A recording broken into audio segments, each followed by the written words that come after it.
What is something small that vexes every one of us car owners and they're really hard to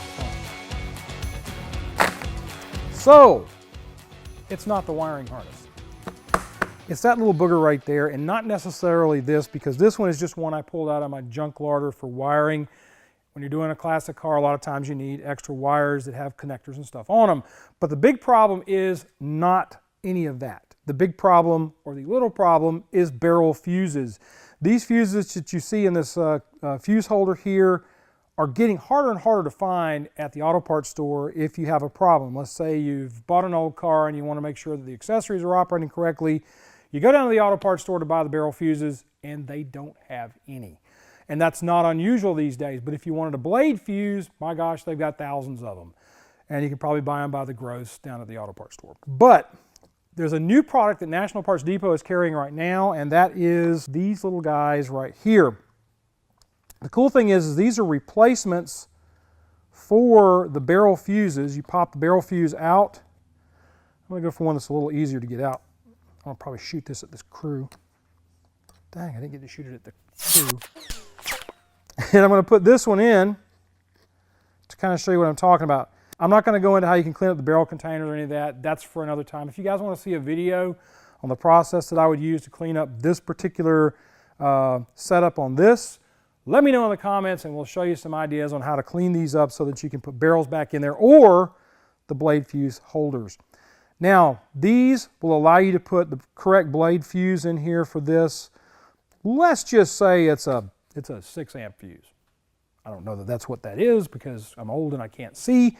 But if you wanted to, you could put a blade 6 amp fuse in there and it'll operate just like the original barrel fuses did. The nice thing about these things is they're a lot easier to get out than the barrel fuses because you can actually take a pair of pliers and lightly grab these to pull them out if you need to remove the product to get that out of there.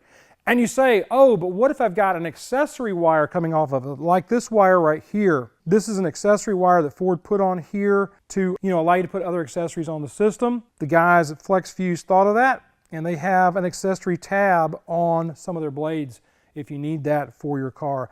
They have full kits at National Parts Depot. They have individual ones available, so if you have something custom that's not in the kit, you can get these and put them in there. And that way, you don't have to deal with what we had to deal with last week. We were working on the Fairlane air conditioner when we found the 14 amp blown fuse. And luckily, my dad's old fuse box came in handy. When he passed on, I got all of his junk and treasures, I guess, depending on how you want to look at it. He happened to have one 14 amp fuse in his larder. We used it. Everything seems to be working, but I am going to convert everything in that car, the Fairlane, over to these because they are a much better thing for a car that you're going to be driving on a daily basis. And that's basically it. But do me a favor, be kind to each other, love on each other, treat each other nice. You guys have a great week and we'll see you next time on Autorestomod. I know, it's extremely short, maybe even short enough to be a short, but I'm not going to make it short because I don't want to. It's the beauty of being me and having my own show. Later.